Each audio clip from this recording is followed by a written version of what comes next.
तो ये Uttar Pradesh LT gate के लिए जो आवेदन आया है उसका नोटिफिकेशन है, और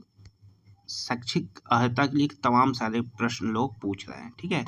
कि कौन भर सकता है कौन नहीं भर सकता, तो सारी चीज़ें नोटिफिकेशन में। अब आप इस वीडियो को बहुत ध्यान से देखिएगा,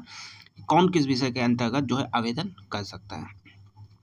तो आवेदन के लिए पहले आप एकदम अनिवार्य शर्त ये मानिए कि आपका बीएड होना है, ठीक है, बट ऑब्वियस आपका बीएड होना चाहिए, तो इस शर्त को आप छोड़ दीजिए। सेकंड चीज़ें होती हैं कि पहला जो है आपका हिंदी, तो हिंदी में क्या दिया गया है कि हिंदी स्नातक यानी ग्रेजुएशन में आपका हिंदी होना चाहिए, ठीक है, ग्रेजुएशन में आपका हिंदी हो गया, और एक विषय के रूप में संस्कृत के साथ इंटरमीडिएट,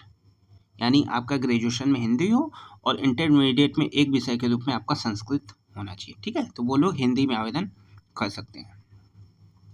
अंग्रेजी में अंग्रेजी साहित्य के साथ स्नातक आपको कहना है। अब देखिए गणित में आ गया, तो गणित में आपको एक विषय के साथ गणित यानी स्नातक में आपका गणित होना चाहिए,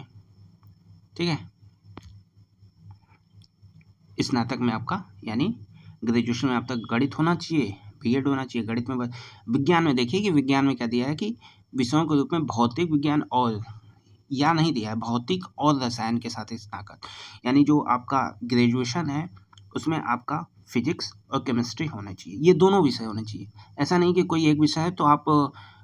इसमें विज्ञान में डाल सकते, नहीं, फिजिक्स और केमिस्ट्री दोनों होने चाहिए, तब आप विज्ञान में जाएंगे। आपका मान लीजिए फिजिक्स और मैथ है, तो आपका फिजिक्स यहाँ पे केमिस्ट्री नहीं है, केमिस्ट्री के साथ कॉम्बिनेशन नहीं बैठा है, तो आप विज्ञान में नहीं डाल सकते, फिर आपको डालना पड़ेगा मैथ के साथ, ठीक है। तो एकदम स्पेसिफिक यहाँ पे है कि ये दोनों सब्जेक्ट आपके ग्रेजुएशन में होने चाहिए, या आपका केमिस्ट्री है मैथ है तब भी आपको मैथ में डालना है, तो साइंस में डालने के लिए ये दोनों सब्जेक्ट आपको होने चाहिए।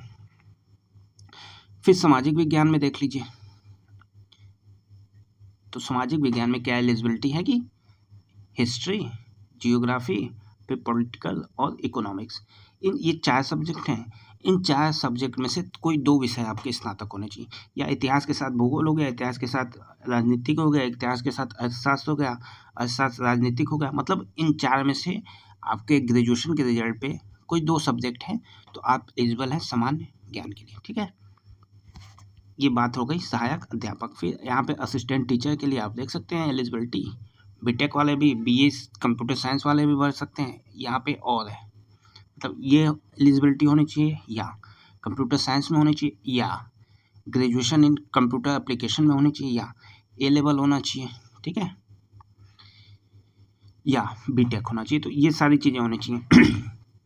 अब उर्दू में है तो उर्दू होना चाहिए, जीव विज्ञान में है तो जीव जंतु विज्ञान, और यहाँ पे देखिए यहाँ भी और दिया है, तो ये दोनों सब्जेक्ट आपके जंतु विज्ञान और वनस्पति विज्ञान में से, ठीक है। तो संस्कृत में संस्कृत होना चाहिए। कला में देख लीजिए आप,